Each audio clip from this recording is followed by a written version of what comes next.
Hello guys, कैसे हैं आप लोग। आई होप ठीक हो गए। बस कोरोना ने थोड़ा सा सबको परेशान कर रखा है, थोड़ा नहीं थोड़ा ज़्यादा कर रखा है। स्पेक्ट्रम क्लासेस में आपका स्वागत है। ठीक है, चलिए हम लोगों ने जो हमारा सेकंड चैप्टर चल रहा था, उस सेकंड चैप्टर में हम लोगों ने एसिड कवर किया था। सेकंड चैप्टर के जो फर्स्ट क्लास थी, उस सेकंड चैप्टर की फर्स्ट क्लास में हम लोगों ने एसिड और टॉपिक को पढ़ लिया था कि कौन कौन से टॉपिक्स हमें पढ़ने हैं इस चैप्टर में। और हमने एक टॉपिक एसिड के लक्षण, मतलब अम्ल, अम्लों की विशेषता या लक्षण, और अम्लों के प्रकार, प्रबल अम्ल और दुर्बल अम्ल, ये हमने कंप्लीट उस दिन कर लिया था, मतलब कल की क्लास में। तो आज की क्लास में हम लोग केवल बात करेंगे क्षार की, कि क्षार क्या होते हैं। ठीक है, फिर नेक्स्ट कल की क्लास में तो क्षार मतलब बेस, क्षार क्या होते हैं। ठीक, तो यह मैंने लिख रखा है ऑलरेडी। क्षार जैसे हम लोगों ने पढ़ा था अम्ल, अम्ल को एक बार रिवाइज करूँ। अम्ल किसे कहते हैं? तो वे यौगिक जो जल में घोलने पर H+ आयन, हाइड्रोजन आयन देते हैं, अम्ल कहलाते हैं। दो substance which gives hydrogen ion, H+ ion in aqueous solution is called acid. ठीक है, अब बात करते हैं हम बेस की।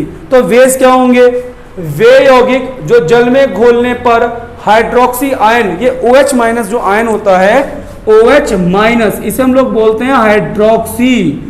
तो वे यौगिक जो जल में घोलने पर हाइड्रोक्सी आयन देते हैं, क्षार कहलाते हैं। दो substance which gives OH- ion, hydroxy ion in aqueous solution is called base. ठीक है, दोबारा बोल रहा हूं, दो substance which gives OH- ion, hydroxy ion in aqueous solution is called base।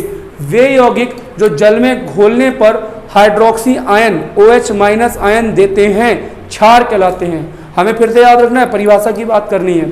For example मैं नाम बोलूंगा फार्मूलों के, आप फार्मूले लिखे हैं बोर्ड पर, उनके नाम आप खुद लिख लेना ध्यान से। तो पहला फॉर्मूला लिखा है NaOH, सोडियम हाइड्रोक्साइड। जैसे कौन कौन से क्षार हो सकते हैं? Sodium hydroxide NaOH, potassium hydroxide KOH, OH को हम लोग हाइड्रोक्साइड बोलते हैं, और वैसे हम बोल देते हैं हाइड्रोक्सी आयन। जब अकेला होता है इसे बोलेंगे हम लोग हाइड्रोक्सी आयन। ठीक है, और जब साथ में लगा होगा तो हाइड्रोक्साइड बोलेंगे।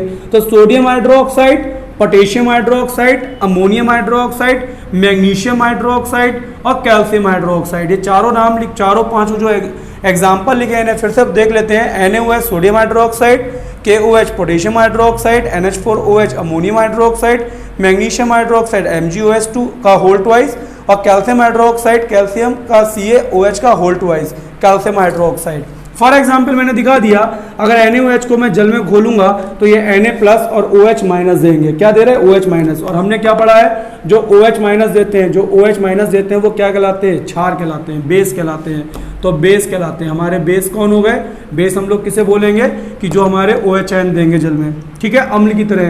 तो जैसे हम लोगों ने अम्ल में विशेषताएं पढ़ी थी, वैसे हमारे क्षार की भी कुछ विशेषता होंगी। हमने पढ़ा था अम्ल स्वाद में खट्टे होते हैं, acid are sour in taste. ऐसे हमारा हो जाएगा क्षार स्वाद में कड़वे। ये कैसे हो जाएंगे? कड़वे। तो क्षार स्वाद में कड़वे होते हैं, जैसे करेले का जूस है, नीम का जूस है, लाल मिर्च, पिसी हुई लाल मिर्च बहुत ज़्यादा, वो भी कड़वी हो जाएगी। तो ये हमारे सब क्षार स्वाद में कड़वे। Base are bitter in taste. जो क्षार होते हैं, क्षार को बेस कहते हैं इंग्लिश में। तो बेस बिटर माने कड़वे होते हैं। ठीक है, अगला जैसे हमने अम्ल में पढ़ा था, उनके pH मान 7 से कम होता है। pH मैंने कहा था कि मैं pH समझाऊंगा क्या होता है, अभी हमारी नेक्स्ट क्लास में आएगा pH। तो अभी समझ, केवल इतना याद रखते हैं कि क्षार का pH मान 7 से अधिक होता है। The value of pH of basis is greater than 7। जो pH की वैल्यू होती है बेस के लिए वो 7 से ज़्यादा होती है। नेक्स्ट, जो क्षार, प्रबल क्षार वैद्युत अपघट्य होते हैं, इलेक्ट्रोलाइट, इंग्लिश में बोलते हैं इलेक्ट्रोलाइट। इलेक्ट्रोलाइट मतलब जिनमें करंट पास हो सके, जिसमें वैद्युत धारा प्रवाहित हो सके, वो द्रव जिसमें धारा प्रवाहित हो सके, वैद्युत अपघट्य कहलाता है। तो जो प्रबल क्षार होते हैं वो वैद्युत के अपघट्य होते हैं, उनमें धारा प्रवाहित हो सकती है, इलेक्ट्रोलाइट होते हैं। अगला क्या, जैसे क्षार अम्ल में था तो यहाँ पढ़ना है क्षार अम्ल से क्रिया करके लवण और जल बनाते हैं। ये वही लाइन है अम्ल वाली, उल्टा करके लिख दिया है। ठीक है, नेक्स्ट, क्षार अम्ल में क्या पढ़ा था? जो एसिड थे वो हमारे ब्लू लिटमस को रेड कर रहे थे। एसिड ब्लू लिटमस को रेड कर रहे थे। बेस क्या करेंगे? बेस रेड लिटमस पेपर को ब्लू कर देंगे। लिटमस पेपर हम लोग बाद में डिस्कस करेंगे। ये हमारा हो गया बेस।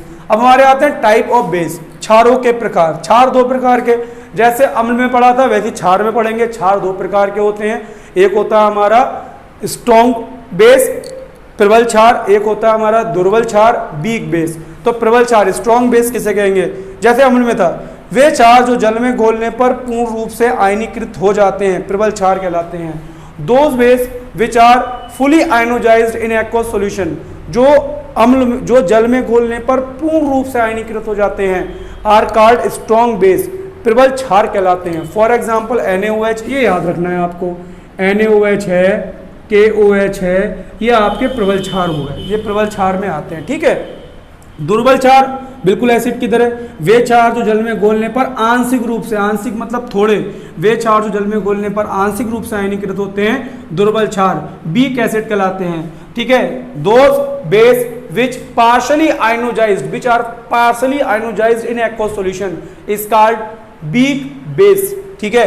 वे क्षार जो जल में घोलने पर आंशिक रूप से आयनीकृत होते हैं, दुर्बल क्षार कहलाते हैं। For example calcium hydroxide, magnesium hydroxide,